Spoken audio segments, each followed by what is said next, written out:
Hi everyone, welcome back to my channel fusion with মানু। তো দুর্গাপুজো তো প্রায় চলেই এলো, আর দুর্গাপুজোর সময় তোমরা যদি অথেন্টিক বাঙালি খাবার দাবার খেতে চাও তাহলে অবশ্যই ভূতের রাজা দিলবর রেস্টুরেন্টে একবার ট্রাই করতে পারো। আর শুধুমাত্র দুর্গাপুজোর সময়ই নয়, সারা বছর ধরে এই রেস্টুরেন্টটিতে বাঙালি খাবার দাবারই সার্ভ করা হয়।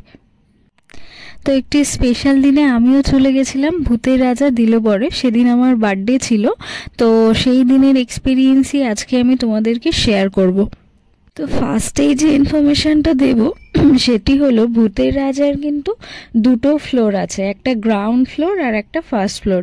আর দুটোতেই দু রকমের থিম পাবে। তোমরা একদম ফার্স্ট ফ্লোরটাতে পাবে রাজবাড়ির থিম, আর যে একদম গ্রাউন্ড ফ্লোর সেটাতে পাবে গ্রাম বাংলার থিম। তো আমি গেছিলাম গ্রাউন্ড ফ্লোরে, আর সব ফ্লোরেই কিন্তু খাবার একই আর খাবারের প্রাইসও একই।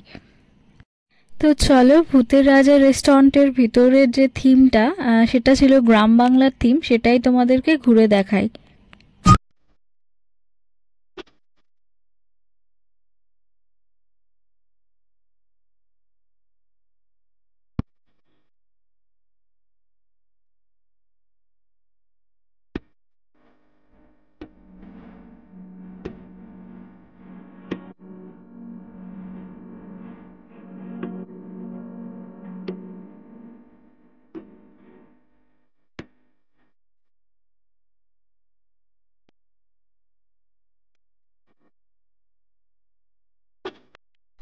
তো ভূতের রাজা দিলবর রেস্টুরেন্টটি ওপেন হয়ে যায় দুপুর 12টা থেকে, আর মোটামুটি রাত 10টা পর্যন্ত ওপেন থাকে।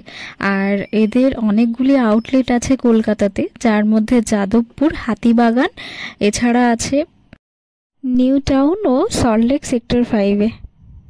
আর এটা ভূতের রাজা দিলবর রেস্টুরেন্টটিতে আমার আর কি সেকেন্ড ভিজিট ছিল, আর ওনাদের ব্যবহার ভীষণই ভালো।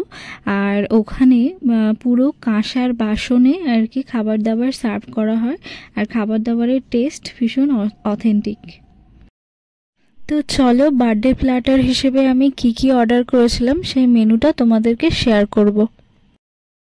তো আমাদের মেনুতে ছিল ডাল আর শুক্তো, যেটা গয়না বড়ি দিয়ে একটা ট্র্যাডিশনাল শুক্তো হয় সেটা, তারপরে ইলিশ মাছের মাথা দিয়ে একটা কচু শাকের তরকারি, আর ছিল কাঁকড়ার তরকারি, তারপরে ছিল আর কি রাজবাড়ির কষা মাটন, আর এরপরে ছিল আর কি চাটনি, পাঁপড়, পায়েস, এগুলো তো কমপ্লিমেন্টারি। এছাড়া আর কি ঝুরঝুরে আলু ভাজাও ছিল। তো এগুলোও তোমরা সমস্ত খাবারের সঙ্গেই সেম পেয়ে যাবে। আর এটা ছিল নন শেয়ারেবল একটা থালি। তো তোমরা যদি চাও যে আমরা শেয়ার করতে চাই তাহলে শেয়ার করতে পারো। আর এরপরে তোমরা আর কি যদি এক্সট্রা রাইস নিতে চাও তাহলে একটা বোল এক্সট্রা রাইস তোমাদেরকে অর্ডার করতে হবে, তার জন্য সেটার প্রাইস নেবে 100। আর রাইসের কোয়ালিটি বা কোয়ান্টিটি যাই বলো সবই ঠিকঠাকই আছে, তোমরা দেখতেই পাবে আর কি ভিডিওটাতে। আর ওখানে তোমরা খাবার দাবার থালি ওয়াইজ অর্ডার করতে পারো বা আলাদা আলাদাও অর্ডার করতে পারো। সাপোজ তোমাদের যদি কোনো থালি নেওয়া হয়ে যায়, তারপরে যদি কোনো খাবার চিকেন, মাটন বা যে কোনো ডিশ পছন্দ হয় বা ফিশের কোনো ডিশ পছন্দ হয়, তাহলে তোমরা অবশ্যই সেটাকে আবার মানে আলাদা করে অর্ডার করে নিতে পারো।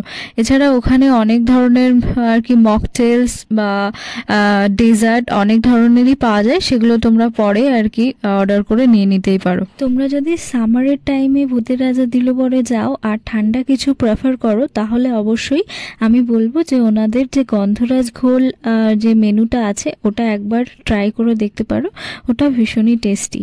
আর এই ভিডিওটি সম্পর্কে বা এই রেস্টুরেন্ট সম্পর্কে তোমাদের যদি কোনো কোয়ারিজ থেকে থাকে বা কোনো কোয়েশ্চেন থেকে থাকে তাহলে তোমরা অবশ্যই আমাকে কমেন্ট করে জানিও, আমি নিশ্চয়ই গাইড করে দেব।